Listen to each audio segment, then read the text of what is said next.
Good evening, and thank you for joining us on this very special event where my colleague, Kristen Rojas, Chris, hello, Hi, and Dr. Borgen. How are you? I'm good.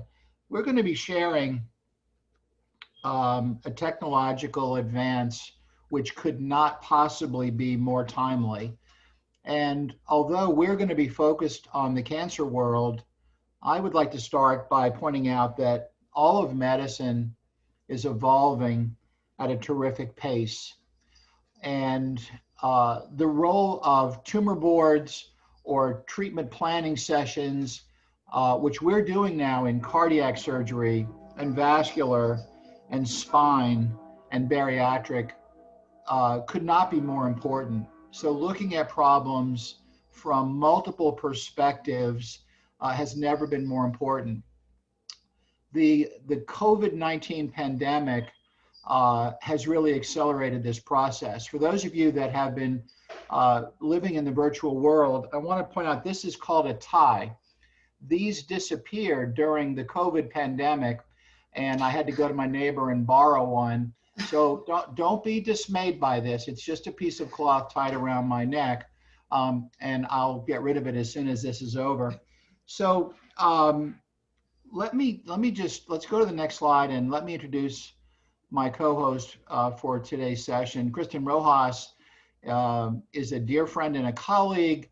I'm proud to say that she trained with us at Maimonides Medical Center in Brooklyn. She did her OBGYN training at Brown University and decided to expand her horizons in the field of women's health by doing a Society of Surgical Oncology breast surgical fellowship, which she did with us in Brooklyn. And very recently has accepted a assistant professor position, again, with friends of ours at the University of Miami Health System. So Kristen, welcome. It's good to see you. Great to see you. Thank you so much for having me. I'm excited that we get to work again, work together.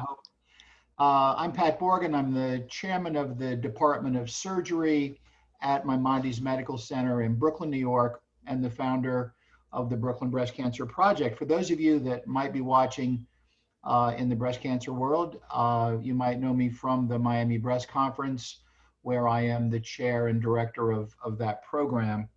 Let's go to the next slide, Chris. So I'm going to turn this over to Dr. Rojas in a moment, but I want to point out, again, those of you that are with us from the breast cancer world know that the only thing that has been constant in our world for the last 15 years has been change. And as we have moved rapidly from a descriptive understanding of breast cancer to a functional understanding of breast cancer, and as we have moved from broad-based scattershot therapies into targeted therapies, our world has gotten complicated. And we always knew that the value of having surgeons and pathologists and geneticists and medical oncologists and radiation oncologists working together was valuable. The recent studies have really highlighted the fact that when you have a panel of experts, your approach to the problem changes almost half of the time, 40% of the time. And so we've understood that breast cancer is a family of diseases, and we've understood that it is not a one-size-fits-all world.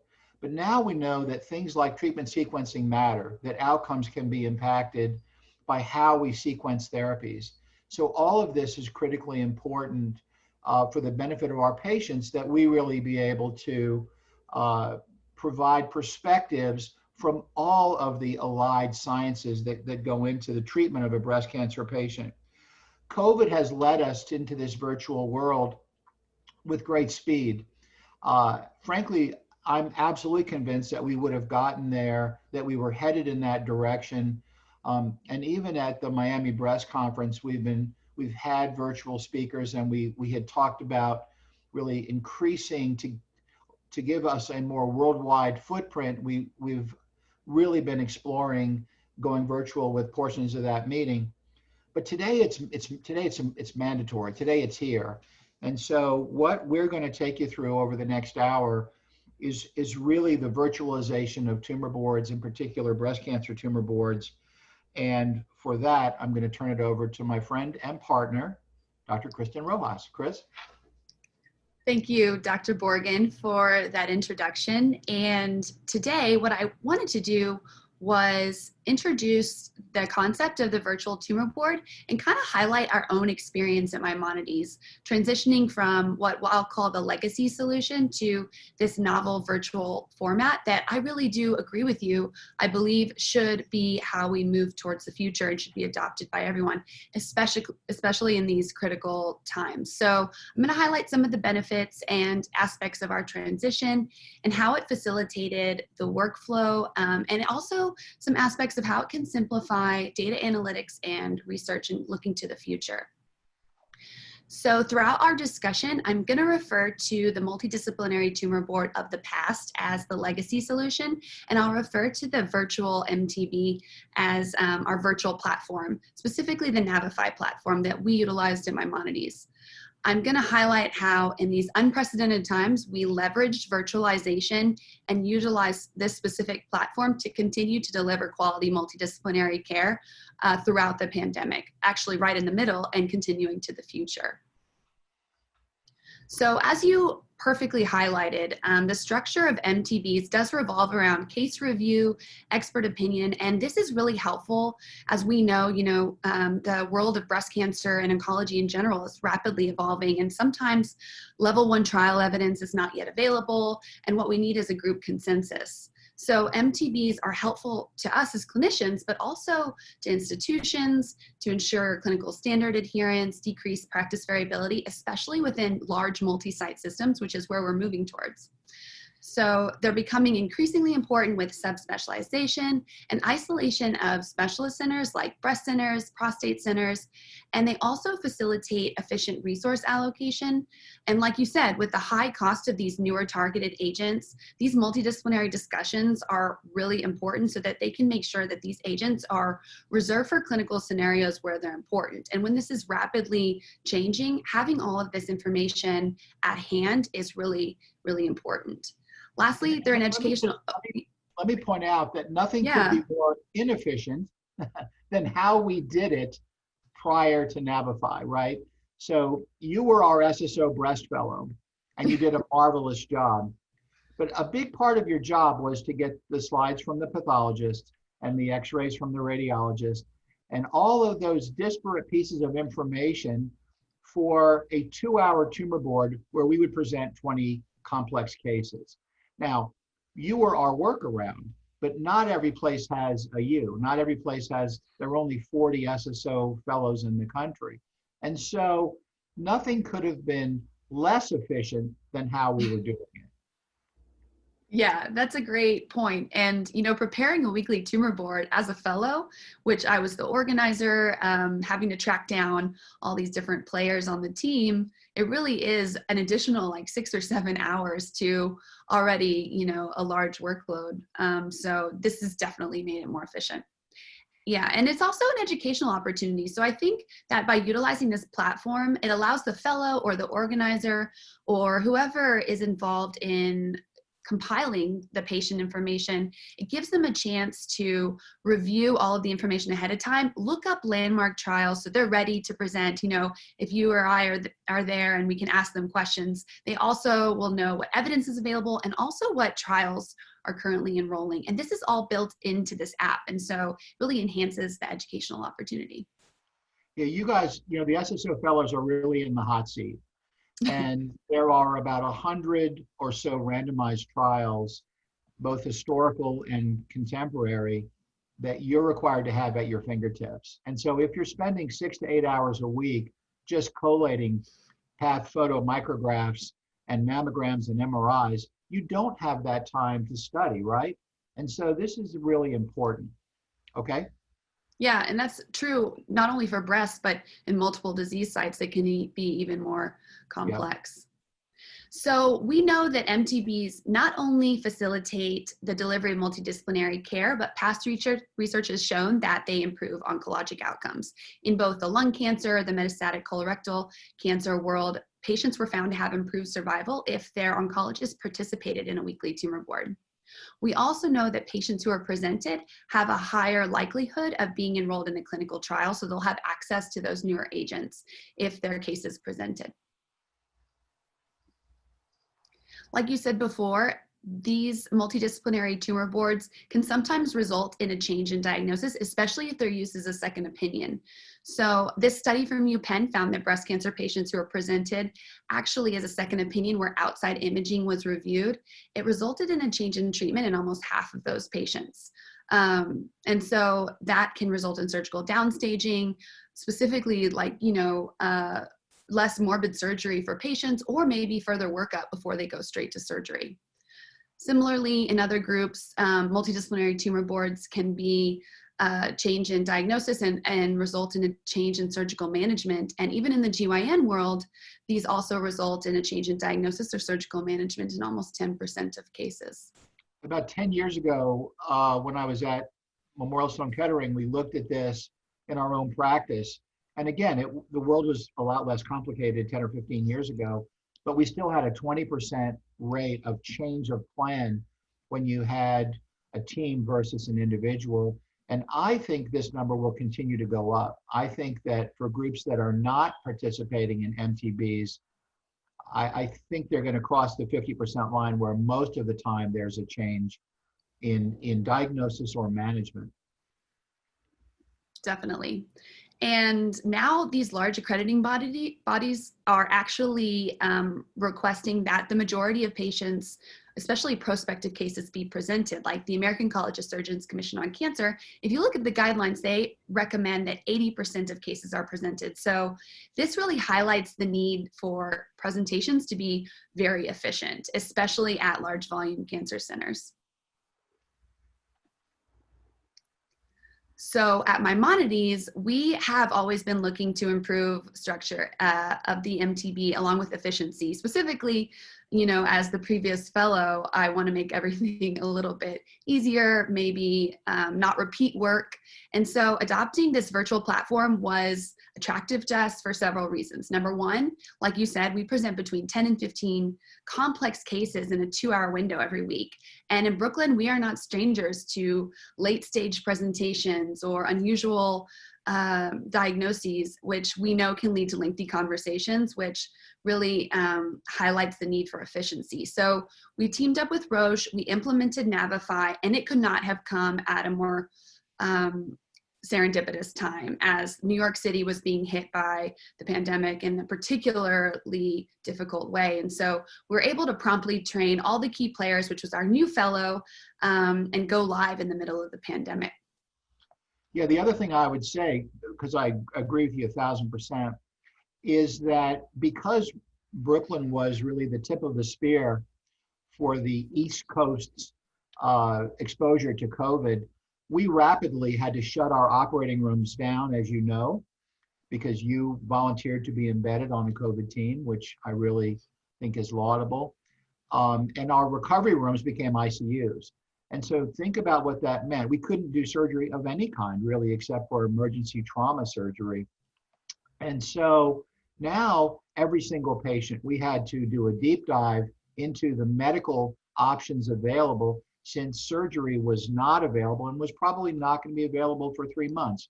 So the importance of this was really, it went up 5 notches.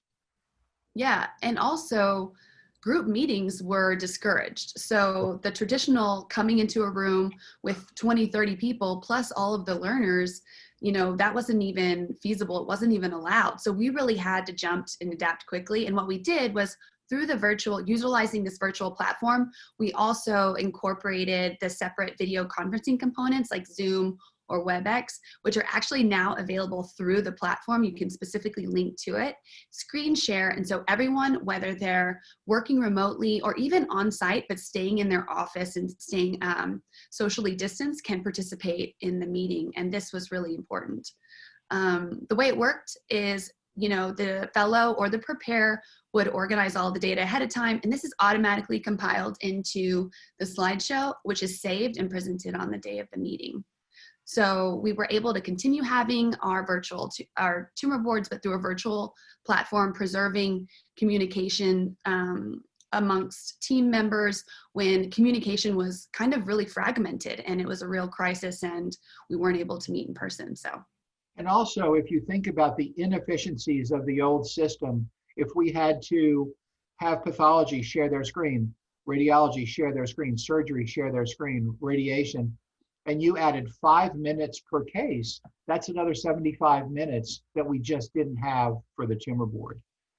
Definitely, definitely. So now, if that's all right, I'd like to highlight specifically how we made the transition and discuss some key differences, which I think will be helpful for our audience, how we utilize from collating patient information, tracking down multiple PowerPoints in the group meeting to the virtual Navify platform. And I'll discuss this in 3 sections, talking about how we prepare for meeting day, the actual day of the multidisciplinary tumor board, and then how it's documented for future reference. So in preparing for the multidisciplinary tumor board at Maimonides, surgical oncology, medical oncology, radiation would submit their requested patients ahead of time to the organizer who compiled them and sent them in an email. Other sites may print big patient lists and submit them and distribute them at the meeting, but through the virtual platform, patients can be added by different members of the team ahead of time and then pinned to the weekly tumor board where they want them to be presented. With the legacy solution, the designated organizer, which was our fellow, tracked down all these different PowerPoints. Other places may use like a dictated letter or a Word document. And now with the virtual platform, pathology can upload their own JPEG images to the histology section. Radiology submits their images to be added to the PowerPoint, and this actually leads to a more equal division of labor and a more efficient process. It also gives the fellow or the presenter time to kind of see, okay, what are the holes in the data here? Like, did a patient have a biopsy rescheduled that maybe shouldn't be presented this week? You know that ahead of time, and so you can save that patient for the following week, add someone else, and it just creates a more streamlined workflow and efficient process.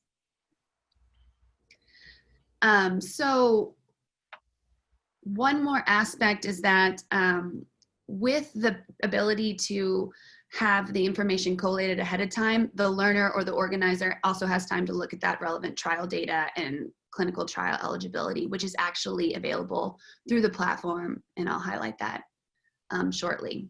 So on the meeting day, the printed document with the list of names is distributed, but for the virtual solution, the attendees can actually log on to the designated meeting platform, which for us was Zoom or WebEx, do screen sharing. And this actually is a more green solution, unnecessary printing of paper, no wasted printing, and remotely logging in also allows for social distancing, which was helpful when we weren't able to meet in person. In the past, when there were remote attendees logging on from like multiple sites in a system, this varied, but some places will have like a camera into the boardroom. The remote attendees may or may not be able to actually see the screen. And the virtual platform eliminates this awkward situation or aspect of remote tumor boards, since all of the attendees can log on or see the screen shared. They can see the histology images clearly, radiology images clearly, and they can even choose whether they want to attend just through audio or with also video capabilities. So in the old solution, the legacy solution, if we needed to add information to the presentation on the day of the meeting, this may or may not be saved, but if we do that during using the virtual platform, this information is saved. The discussion can be found at a later time, and having it all in one place really eliminates toggling between multiple EMRs, radiology logging into CAD Stream or other software. And it was also integrated into our universal logon, so we didn't have to remember an extra password, which I think was really helpful. And we had a paper solution prior to this, where the PA of each of the 3 or 4 breast services would take notes, and that would become part of the EMR. Sometimes it was hard to find. And remember that so often our patients are getting therapy for more than a year. double or single targeting of HER2 is a 1-year proposition. And so it's not uncommon to have a scare 8 months later, 10, 12 months later. And you can go back to this platform and all of the history, all of the imaging, all of the pathology is right at your fingertips. Definitely. And, you know, all of the important relevant collated information is right there. One more aspect of the meeting day is that if you wanted to reference the guidelines prior to our virtual platform, you'd have to either look on the app on your phone, log on, have the guidelines printed, but through the virtual platform, you can easily just click on the guidelines and along with the publication search engine, and that really helps improve efficiency as well. So this is how it looks. This is the patient's homepage. This is their face card. You know, at the top left is the staging information. You input the TNM stage and it calculates the AJCC stage. The newer update actually has the ability to say this is a neoadjuvant stage or denote whether the patient is recurrent, which is great. You know, we went to Roche and said, we really need to be able to see where this patient's at and add this feature, and they quickly adapted it, which is great. On the bottom left are the biomarkers, which for us is ER, PR, HER2, but for other disease sites, you can incorporate the other relevant biomarkers. Top right is the timeline, which puts in the date of the tumor board, so you can easily click back and see the presentation from that day. But you also have relevant treatment dates, like when they got radiation or when they got a biopsy. It's all right there. And then on the bottom, as you can see, you have these supporting documents, which can be uploaded and actually pinned into the slideshow presentation, and that includes like genetics testing or genomic results like Oncotype DX. So being able to access the presented information, as we said before, and the treatment decisions after the day of the meeting is important to ensuring that we can continue to provide consistent care through the patient's journey through our system. Like, we know we may not see the patient until 2 or 3 months, or like you said, even a year later. And so having one single place to find that is really important. This is all saved onto the virtual platform. You can actually make a decision to lock it, and so that edits can't be made after a certain time. With the legacy solution, the discussion, like you said, can be just stored in different locations. But with the virtual Navify system, it's compiled and stored in a HIPAA-compliant repository and easily accessible. Traditionally, with the legacy solution, if the patient needed to be represented, unfortunately, if they presented with a recurrence or metastatic disease, this entire process and the poor fellow may need to redo the whole thing over again, because you may not be able to find the old presentation if it's on a shared drive. But now with the virtual platform, you can ensure that work's not repeated. So with the successful virtualization at Maimonides, we continued our weekly tumor board through the pandemic and were able to preserve consistency in care. And soon after, other disease sites other than breast adopted and went live with the platform and enjoyed the same success. So we were able to continue to provide this care through the constraints of the pandemic, avoiding unnecessary delays in treatment outside of those specifically related to hospital mandates. With virtualization, we found the new solution to be improve accuracy, efficiency, convenience, and I was going to highlight a couple more points and beneficial aspects of the platform here. So our fellow or the presenter is able to prepare this comprehensive presentation, pin it to the slideshow, and complete the profile prior to the day of the meeting, highlighting any holes in the data and guaranteeing a more accurate presentation. We can ensure our guidelines, our recommendations are aligned with the guidelines because they're easily accessible, and we can real-time document within the platform so that's shared and accessible at a later time. This is a screenshot of the guidelines. You can actually adjust the guidelines based on choosing a different treatment, and you can see that in real time. And this app is actually embedded within the program. And we know that with guideline concordant care, we have improved treatment outcomes and efficient utilization of resources, which is becoming increasingly more important with the rapid launch and introduction of new agents in the breast cancer and other disease sites. So having these easily accessible guidelines helps provide individualized, accurate, and resource efficient care. At Maimonides, like other programs that have adopted the Navify system, we found that we became more efficient and the presentations were more streamlined. So the ability of other disciplines to upload their information allowed for a more equal division of labor, more efficient preparation. This allows for a decrease in the failure to discuss rate, which means that we can make sure all the patients signed up to be presented get presented and improve our efficiency. One study at the University of Missouri found that that implementation of this platform reduced the time that the pathology residents had to prepare the presentation. And there was also a decrease in the variance of prep time. So we now have this hard data showing that virtualization of tumor boards does lead to more efficient prep. And with more concise and streamlined presentations, you get more focused discussions and honestly happier attendees. So lastly, when we implemented the platform, it became more convenient. So we have this HIPAA compliant repository that has all of the relevant information right there. And logging on later to find this is easy. We were able to log on to virtual meeting platforms like Zoom and WebEx to screen share, which facilitates collaboration among different sites within a large system. Genomics and genetics results are available within the slideshow because you can upload those documents. You don't need to remember an additional password. And Navify also has the ability to integrate with the EMR, which automates that data abstraction process, making the whole workflow even more efficient. And then we have the platform inherent resources like the guidelines that I showed you before, but there's also two other apps called the Clinical Trial Match and the Publication Search that are inherent within the platform.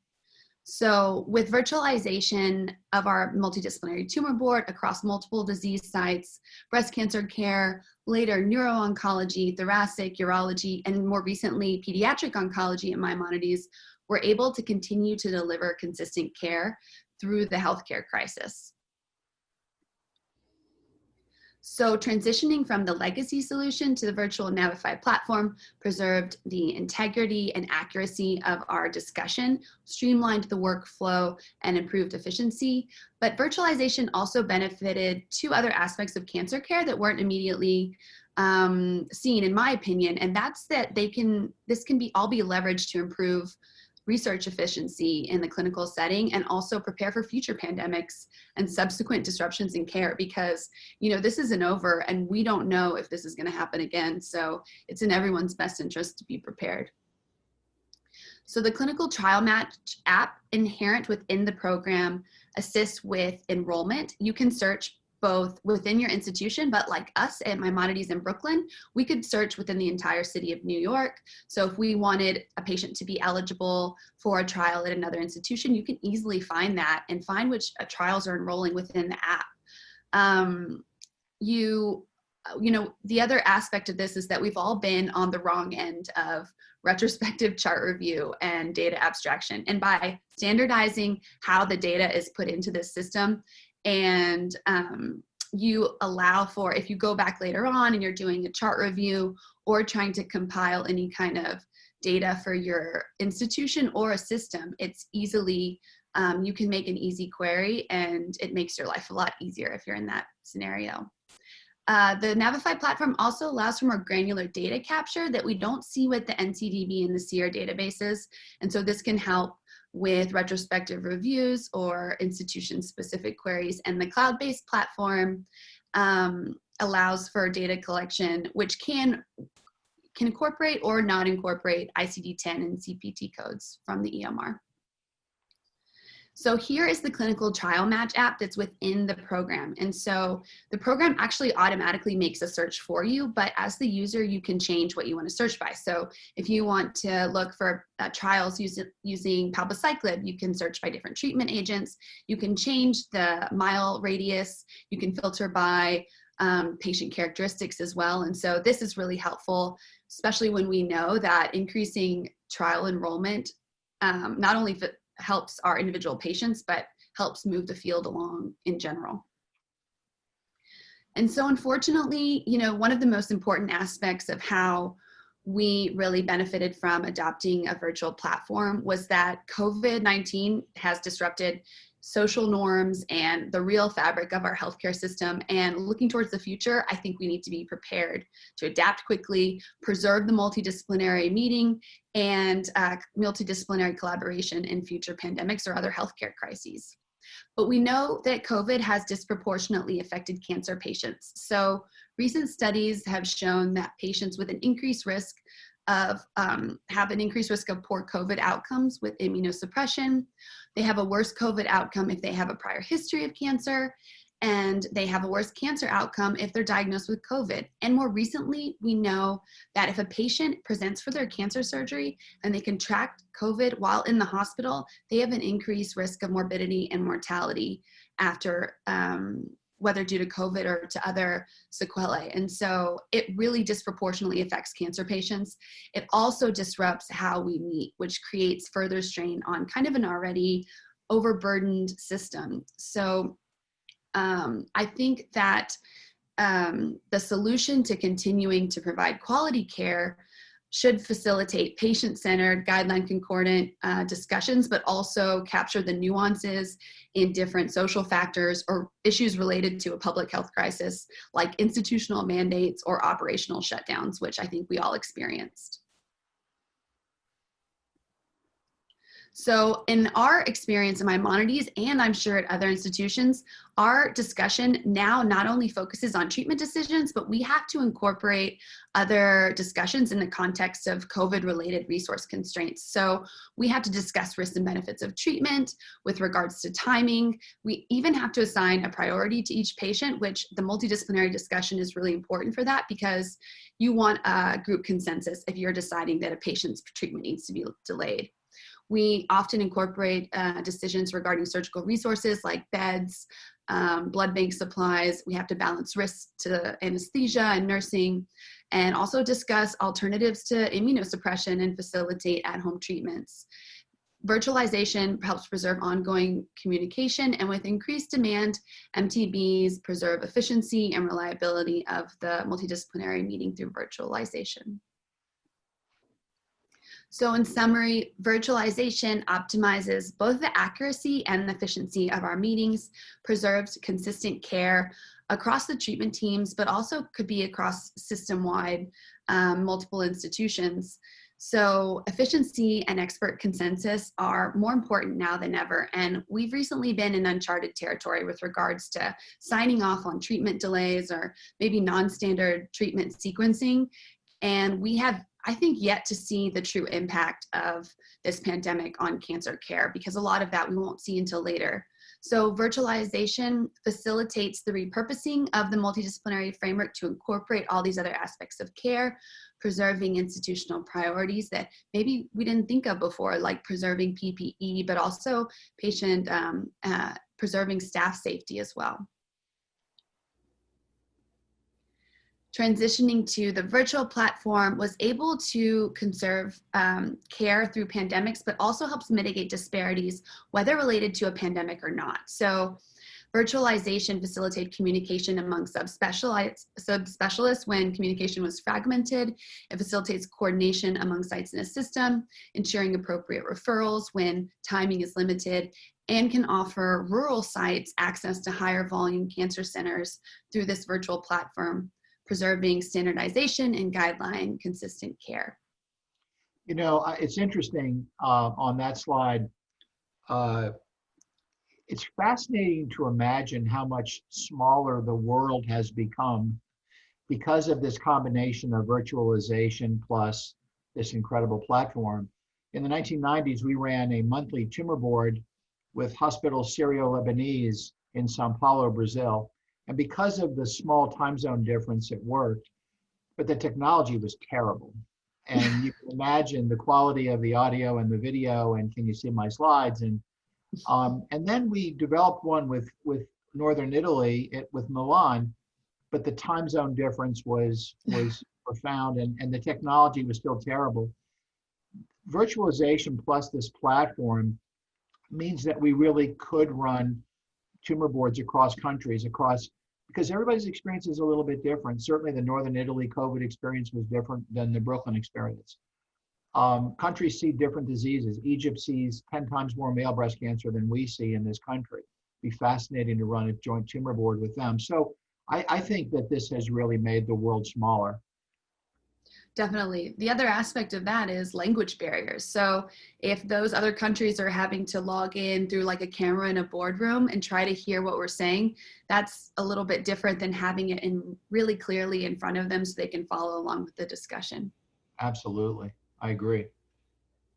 So virtualization, in our case, when we utilized Navify with its inherent resources, facilitated multidisciplinary care starting from the patient's diagnosis, makes the multidisciplinary discussion more accurate, efficient, convenient, and utilizing these apps within their virtual platform and the ecosystem helps make sure that we stay with guideline concordant care and have access to all of these other resources without toggling through multiple sites. We streamlined the discussion and now have an area where we can easily log on later and see the discussion months or even years later. So in summary, collaboration through a virtual platform like Navify preserved multidisciplinary care has the propensity to improve patient outcomes, potentially decrease disparities in care, and preserve cancer care and preserve oncologic outcomes through present and future pandemics and other healthcare crises. So with that, I'd like to pause and finish with your quote here. Yeah, I really do think that this is the right solution at the right time. And we had been in discussions with Roche and Navify, before anybody imagined the COVID pandemic. And we fell in love with it right away. We saw its potential advantages immediately. And I have to say that you and I did not do a disclosure at the beginning of this, but we have no equity or stock in Roche Genentech. And yet I want to point out how supportive Roche has been, how nimble Roche has been, and how supportive of our early efforts Roche has been. They really made this process, a pleasure, and we feel like they're a partner now, and it's just a really good relationship. So, right solution at the right time with Roche, who is the right partner.